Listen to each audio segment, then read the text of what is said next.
Indian polity में मैं अभी आपको संविधान संशोधन कॉन्स्टिट्यूशनल अमेंडमेंट के बारे में बतला रहा हूं, जिसकी एक क्लास कल हो चुकी है। आज उसकी दूसरी क्लास है। ओके, पहला संविधान संशोधन से लेके 44th कॉन्स्टिट्यूशनल अमेंडमेंट तक कल मैं आपको बता चुका हूं। मैं सिर्फ जो मेन संविधान संशोधन है, जो प्रमुख संविधान संशोधन है, सिर्फ उनको बतला रहा हूं। नेक्स्ट आप लोग लिखिए 52वां संविधान संशोधन 52nd कॉन्स्टिट्यूशनल अमेंडमेंट। 52वां संविधान संशोधन 1985। 52वां संविधान संशोधन 1985। इसमें दल बदल कानून है, दल बदल कानून है। ठीक है, इसमें डिटेल में बतलाया हुआ है कि कौन सा दल बदल उचित है, कौन सा अनुचित है। पहले क्या था कि आसानी से लोग किसी भी पार्टी से चुनाव जीत के दूसरे राजनीतिक दल में शामिल हो जाते थे। इसी पे रोक लगाने के लिए 52वां संविधान संशोधन 1985 लाया गया और 10वीं अनुसूची में जोड़कर इसको दल बदल के रूप में प्रभावी किया गया। ठीक है, नेक्स्ट लिखिए आप लोग 52वां संविधान संशोधन 1985 10वीं अनुसूची जोड़ा गया संविधान में और दल बदल को लागू किया गया। संविधान में 10वीं अनुसूची को जोड़ा गया और दल बदल को लागू किया गया, दल बदल को अवैध घोषित किया गया। ठीक है, नेक्स्ट लिखिए 61वां संविधान संशोधन 61 कॉन्स्टिट्यूशनल अमेंडमेंट। 61वां संविधान संशोधन 1988। 61वां संविधान संशोधन 1988। 61st constitutional amendment 1988। इसमें जो मतदान की उम्र थी वह 21 वर्ष से घटाकर 18 वर्ष कर दिया गया। ठीक है, जो वयस्क मताधिकार था, जो वो पहले 21 साल था, उसको 18 वर्ष कर दिया गया। ये दोनों बहुत इंपॉर्टेंट है। ठीक है, एक दल बदल वाला जो है, जो 10वां अनुसूची जोड़ा गया, 52वां संविधान संशोधन और 61वां संविधान संशोधन, ये दोनों रेगुलर पूछा जाता है एग्जाम्स में। ठीक है, तो ये दोनों को आप लोग ध्यान से पढ़ेंगे। नेक्स्ट लिखिए 69 कॉन्स्टिट्यूशनल अमेंडमेंट 1991। 69वां संविधान संशोधन 69th कॉन्स्टिट्यूशनल अमेंडमेंट 1991। 69वां संविधान संशोधन 1991। दिल्ली को राष्ट्रीय राजधानी क्षेत्र घोषित किया गया। दिल्ली को राष्ट्रीय राजधानी क्षेत्र घोषित किया गया, एनसीआर, नेशनल कैपिटल रीजन। ठीक है, 69वां संविधान संशोधन 1991 दिल्ली को राष्ट्रीय राजधानी क्षेत्र घोषित किया गया। नेक्स्ट लिखिए 70वां संविधान संशोधन 1991। 70वां संविधान संशोधन 1991। पौंडीचेरी में विधानसभा का गठन हुआ। पौंडीचेरी में विधानसभा का गठन हुआ। सभी को पता है पौंडीचेरी एक केंद्र शासित प्रदेश है, तो पौंडीचेरी में विधानसभा का गठन हुआ। 70वां संविधान संशोधन 1991, पौंडीचेरी में विधानसभा का गठन हुआ। नेक्स्ट लिखिए 72वां संविधान संशोधन। 72वां संविधान संशोधन 1992, 72 कॉन्स्टिट्यूशनल अमेंडमेंट 1992। इसमें नेपाली और मणिपुरी दो भाषा ऐसे थे जिनको शामिल किया गया। नेपाली और मणिपुरी भाषा को शामिल किया गया। नेक्स्ट लिखिए 73वां संविधान संशोधन। 73वां संविधान संशोधन 1992। 73वां संविधान संशोधन 1992। ग्राम पंचायत, भारतीय संविधान में अनुसूची 11 जोड़ा गया। भारतीय संविधान में अनुसूची 11 जोड़ा गया और ग्राम पंचायत के सभी विषय उसमें शामिल किए गए। 73वां संविधान संशोधन 1992। 73वां संविधान संशोधन 1992। इसमें क्या हुआ था, भारतीय संविधान में अनुसूची 11वीं अनुसूची जोड़ी गई एवं ग्राम पंचायत को उसके अंदर शामिल किया गया। नेक्स्ट लिखिए 74वां संविधान संशोधन 74th कॉन्स्टिट्यूशनल अमेंडमेंट। 74वां संविधान संशोधन 1992। 74वां संविधान संशोधन 1992। इसमें लिखिए अनुसूची 12, भारतीय संविधान में अनुसूची 12वीं जोड़ी गई। भारतीय संविधान में 12वीं अनुसूची जोड़ी गई, ठीक है। और इसमें स्थानीय निकाय को शामिल किया गया, स्थानीय निकाय को शामिल किया गया। और भारतीय संविधान का भाग 9 का क, भारतीय संविधान के भाग 9 का क में जोड़ा गया, ठीक है। नेक्स्ट लिखिए 79वां संविधान संशोधन, 79 कॉन्स्टिट्यूशनल अमेंडमेंट 1999। 79वां संविधान संशोधन 1999। इसमें लिखिए एससी एसटी के लिए जो आरक्षण था उसका अवधि 2010 तक के लिए कर दिया गया। एसटी एससी का जो आरक्षण है एक बार में 10 साल के लिए ही बढ़ता है, तो उसमें क्या हुआ, एससी एसटी का आरक्षण 2010 के लिए बढ़ा दिया गया। यानी एससी एसटी आरक्षण का उपबंध को 2010 तक एक्सटेंड कर दिया गया, बढ़ा दिया गया। नेक्स्ट लिखिए 84वां संविधान संशोधन, 84th कॉन्स्टिट्यूशनल अमेंडमेंट, 84वां संविधान संशोधन 2002। 84वां संविधान संशोधन 2002। इसमें लिखिए लोकसभा व राज्य विधानसभा, लोकसभा व राज्य विधानसभा के क्षेत्रों को 2026 तक, लोकसभा व विधानसभा के क्षेत्रों के सभी सीटों की संख्या, लोकसभा व विधानसभा क्षेत्रों के सीटों की संख्या 2026 तक यथावत रहेगा। मतलब लोकसभा और विधानसभा के सीटों की संख्या नहीं बढ़ सकती। पिछली क्लास में मैंने बताया था ना कि मैक्सिमम कितने हो सकते हैं, 550, 250 लोकसभा और राज्यसभा, और हर एक विधानसभा के लिए अलग अलग है। तो इसमें इस संविधान संशोधन में किया गया कि 2026 तक लोकसभा एवं विधानसभा के सीटों की संख्या नहीं बढ़ाई जा सकती। हालांकि परिसीमन द्वारा क्षेत्र को इधर से उधर किया जा सकता है। परिसीमन द्वारा क्षेत्र को इधर से उधर किया जा सकता है, परंतु सीटों की संख्या नहीं बढ़ेगी। यह था 84वां संविधान संशोधन 2002। परिसीमन हो सकता है लेकिन सीट नहीं बढ़ेगी, ठीक है। नेक्स्ट लिखिए 85वां संविधान संशोधन, 85th कॉन्स्टिट्यूशनल अमेंडमेंट 2002।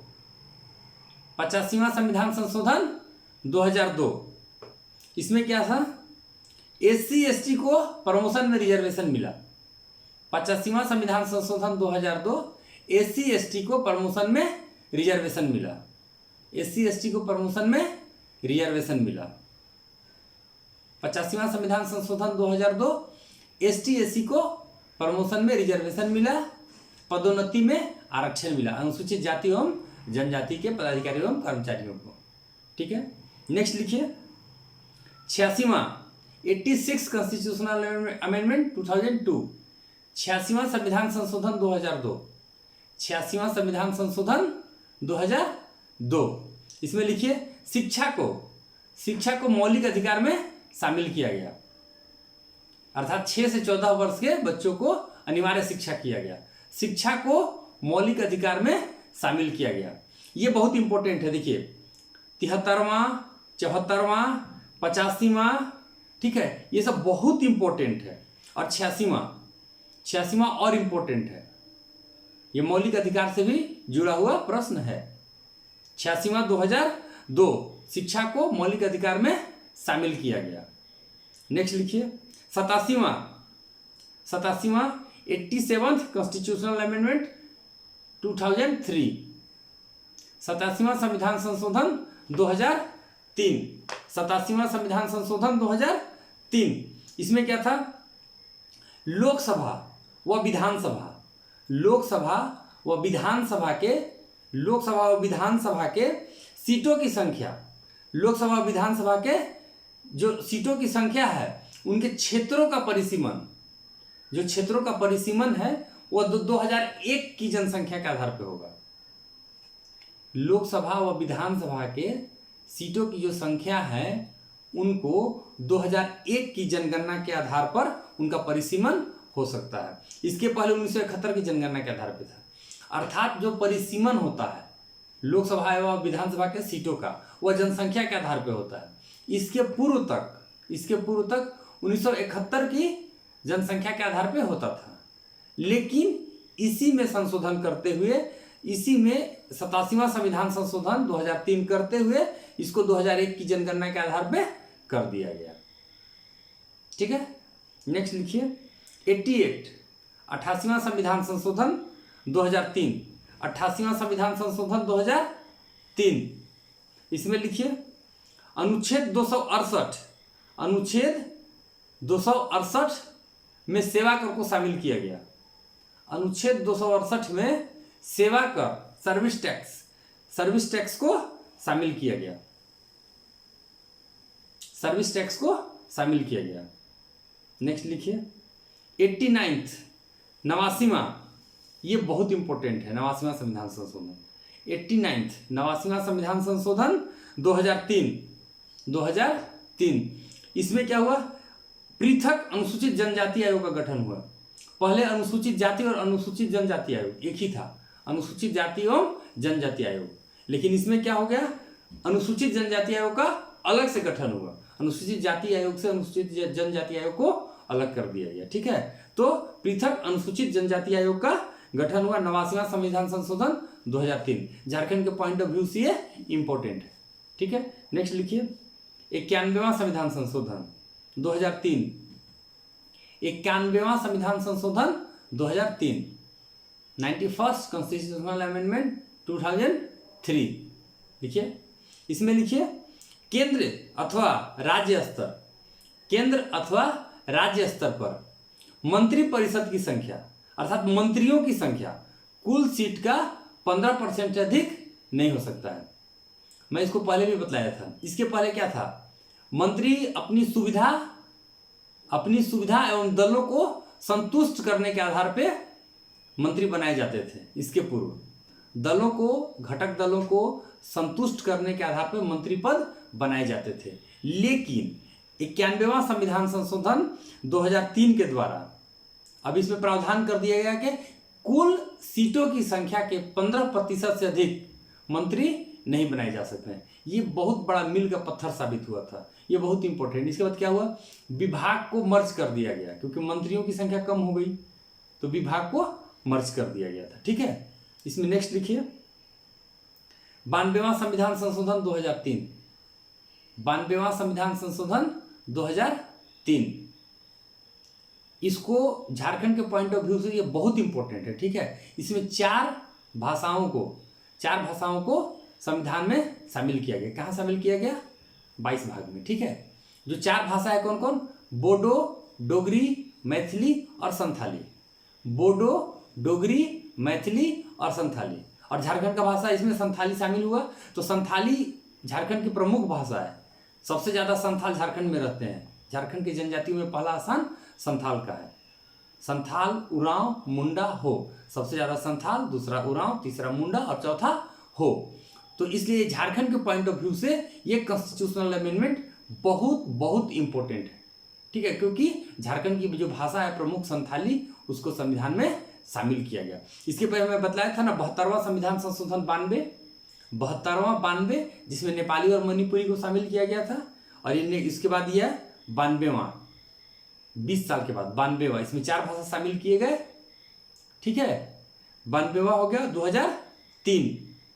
ठीक है, 2003। इसमें क्या हुआ, बोडो, डोगरी, मैथिली और संथाली को संविधान में शामिल किया गया। नेक्स्ट लिखिए 93, 93वां संविधान संशोधन 2003, 93 कॉन्स्टिट्यूशनल अमेंडमेंट 2003, 93वां संविधान संशोधन 2003। इसमें लिखिए शिक्षण संस्थाओं में एजुकेशनल इंस्टीट्यूशन में SC, ST और पिछड़ा वर्ग के दाखिले के लिए शिक्षण संस्थाओं में SC, ST और OBC के दाखिले के लिए सीटों के आरक्षण की व्यवस्था की गई। शिक्षण संस्थाओं में SC, ST, OBC इत्यादि के नामांकन के लिए या दाखिले के लिए सीटों की व्यवस्था की गई, सीट रिजर्व किया गया। ठीक है, एजुकेशनल इंस्टीट्यूशंस में सीट रिजर्व किए गए।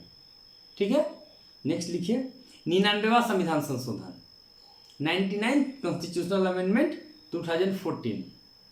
इसमें क्या हुआ, सर्वोच्च न्यायालय में जो न्यायाधीशों की नियुक्ति की जो प्रक्रिया थी ना, सभी न्यायाधीशों की जो नियुक्ति की प्रक्रिया थी वो कॉलेजियम प्रणाली द्वारा होती थी। ठीक है, कॉलेजियम नाम का अनुशंसा करता था और कैबिनेट के बाद राष्ट्रपति उस पर मुहर लगाते थे। अभी क्या हुआ, 99वां संविधान संशोधन 2014 के द्वारा कॉलेजियम सिस्टम को खत्म करके राष्ट्रीय न्यायिक नियुक्ति आयोग के गठन का प्रावधान किया गया। ये बहुत इंपॉर्टेंट है। एक तो बोडी डोगरी मैथिली संथाली वाला जो मैं बोला था 92वां 2003, और एक ये भी इंपॉर्टेंट है 99वां संविधान संशोधन 2014। कॉलेजियम सिस्टम को खत्म करके राष्ट्रीय न्यायिक नियुक्ति आयोग के गठन का प्रावधान किया गया। हालांकि 2015 में माननीय सर्वोच्च न्यायालय ने इसे असंवैधानिक मानते हुए खारिज कर दिया। हालांकि 2015 में माननीय सर्वोच्च न्यायालय ने इसे असंवैधानिक मानते हुए इसको खारिज कर दिया। नेक्स्ट लिखिए 6वां संविधान संशोधन, 100th 6वां संविधान संशोधन 2014।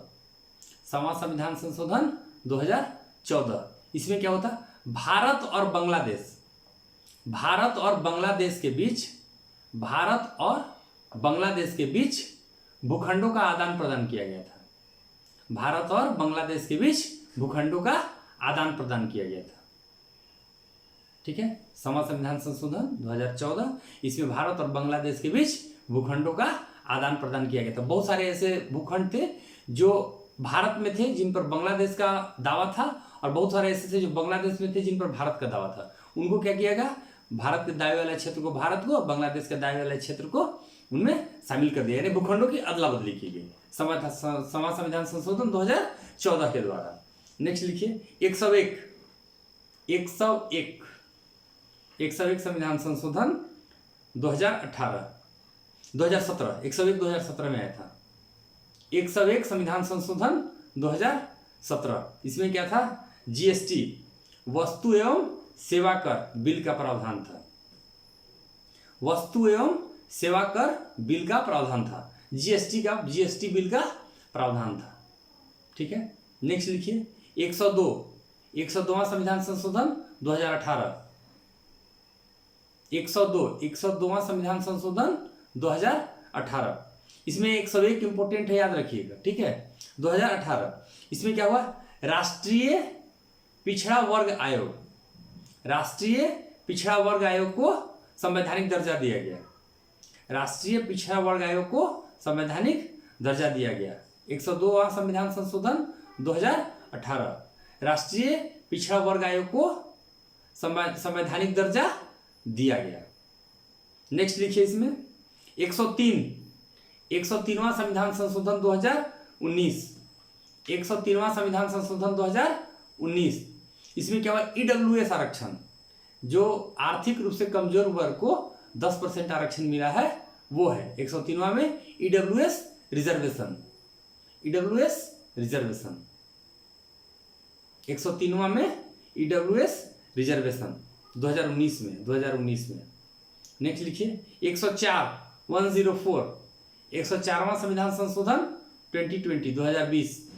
104वां संविधान संशोधन 2020, 104th कॉन्स्टिट्यूशनल अमेंडमेंट 2020।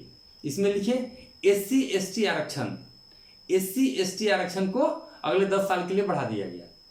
अभी 2010 तक बढ़ाया गया था, 2010 में हुआ था, फिर 2020 में हो गया, यानी अब 10 साल के लिए 2030 तक के लिए इसको बढ़ा दिया गया ST/SC रिजर्वेशन को। तो ST/SC रिजर्वेशन को 10 साल के लिए एक्सटेंड किया गया, बढ़ाया गया। नेक्स्ट लिखिए 108वां संविधान संशोधन विधेयक। 108वां संविधान संशोधन विधेयक, इसमें क्या था, महिलाओं के लिए लोकसभा, महिलाओं के लिए लोकसभा एवं विधानसभा में, महिलाओं के लिए लोकसभा एवं विधानसभा में 33% आरक्षण का प्रावधान किया गया। महिलाओं के लिए लोकसभा एवं विधानसभा में 33% आरक्षण का प्रावधान किया गया। नेक्स्ट लिखिए 109वां संविधान संशोधन, 109th कॉन्स्टिट्यूशनल अमेंडमेंट बिल, 109वां संविधान संशोधन विधेयक। इसमें पंचायती राज में पीआरआई में, पंचायती राज व्यवस्था में महिलाओं के लिए 33% आरक्षण को 50% किया गया। अर्थात 33% रिजर्वेशन पहले से लागू, लेकिन उसको 50% किया गया। ठीक है, 109वां संविधान संशोधन पीआरआई में पंचायती राज व्यवस्था में महिला आरक्षण को 33% से बढ़ाकर 50% किया गया। नेक्स्ट लिखिए 110वां संविधान संशोधन विधेयक, 110वां संविधान संशोधन विधेयक। इसमें लिखिए स्थानीय निकाय में महिलाओं के लिए आरक्षण, स्थानीय निकाय में महिलाओं के लिए आरक्षण 33% से बढ़ाकर 50% किया गया। स्थानीय निकाय में महिलाओं के लिए आरक्षण 33% से बढ़ाकर 50% किया गया। इसके पहले क्या था, पंचायती राज व्यवस्था में था, और इसमें क्या है, स्थानीय निकाय में। ठीक है, दोनों में क्या है, महिलाओं को 33% के बजाय 50% आरक्षण देने की बात कही गई। नेक्स्ट लिखिए 114वां संविधान संशोधन विधेयक, 114। इसमें क्या है, हाई कोर्ट उच्च न्यायालय के न्यायाधीशों की सेवानिवृत्ति की उम्र 62 वर्ष से बढ़ाकर 65 वर्ष। उच्च न्यायालय के न्यायाधीशों की उम्र 62 वर्ष से बढ़ाकर 65 वर्ष करने का प्रावधान था। ठीक है, नेक्स्ट लिखिए 115वां संविधान संशोधन, 115वां संविधान संशोधन, जीएसटी लागू हो गया। 115वां संविधान संशोधन द्वारा जीएसटी लागू हो गया। ठीक है, और 101वां द्वारा जीएसटी का बिल पेश किया गया था, और 115वां द्वारा जीएसटी लागू हो गया। और वर्तमान में जीएसटी कट रहा है। जीएसटी का स्लैब सरकार के सुविधा, सरकार के संसाधन के अनुसार चेंज होते रहता है, लेकिन लागू अगर पूछेगा तो 115वां संविधान संशोधन द्वारा लागू हो गया। नेक्स्ट लिखिए 117वां संविधान संशोधन, 117वां संविधान संशोधन 117, 117वां संविधान संशोधन विधेयक। इसमें लिखिए 117वां संविधान संशोधन विधेयक में लिखिए SC ST को जो प्रमोशन में रिजर्वेशन था, SC ST को प्रमोशन में रिजर्वेशन लागू रहा। SC ST को पहले क्या था, SC ST को प्रमोशन में रिजर्वेशन पहले मैं बतलाया था कि लाया गया था। यहाँ पे क्या हुआ, बीच में क्या हुआ था कि सर्वोच्च न्यायालय ने प्रमोशन में रिजर्वेशन को समाप्त कर दिया था। उसके बाद सरकार जो है सो फिर से इसको 117वां संविधान संशोधन विधेयक द्वारा इसको लागू करने का कार्य किया है। SC ST को सरकारी सेवा में पदोन्नति देने का कार्य सरकार ने किया है। ठीक है, अभी जो प्रमुख संविधान संशोधन विधेयक थे, आपका 125 से ज्यादा संविधान संशोधन हो चुका है, तो सभी उतना महत्वपूर्ण नहीं है। अभी मैं जितना संविधान संशोधन विधेयक आपको लिखा दिया, लगभग मेरे ख्याल से 35-40 जो भी होगा, ये बहुत इंपॉर्टेंट है। और इसमें में भी जो मैं अभी बतला रहा था संविधान संशोधन विधेयक के बारे में, इसमें भी मैं बहुत सारे विधेयक को बार बार बोल रहा था कि इसको हाईलाइट कर लीजिए, बोल्ड कर लीजिए। इससे प्रश्न अधिक पूछे जाते हैं, इवन रिपीटेड प्रश्न पूछे जाते हैं। बहुत सारे ऐसे क्वेश्चन जिनको बार बार रिपीट किया जाता है, तो उसको जो है सो आपको बार बार पढ़ना है और जरूर पढ़ना है। जैसे जीएसटी हो गया, पीआरआई हो गया, बुड्डो डोगरी मैथिली संथाली झारखंड से रिलेटेड है, ओबीसी का जो संवैधान ओबीसी आयोग को संवैधानिक दर्जा दिया गया, अनुसूचित जनजाति आयोग का गठन हो गया अलग से, ये सब आपके लिए बहुत ही महत्वपूर्ण है। ठीक है, तो आज का क्लास मैं भी खत्म कर दूंगा, और नेक्स्ट मैं जब उधर से जब लौट के आऊँगा तो फिर मैं आपसे बात करके कौन सा विषय पढ़ाना है, उस हिसाब से मैं आगे का क्लास लूँगा। Okay, best of luck for your exams. Thank you, धन्यवाद।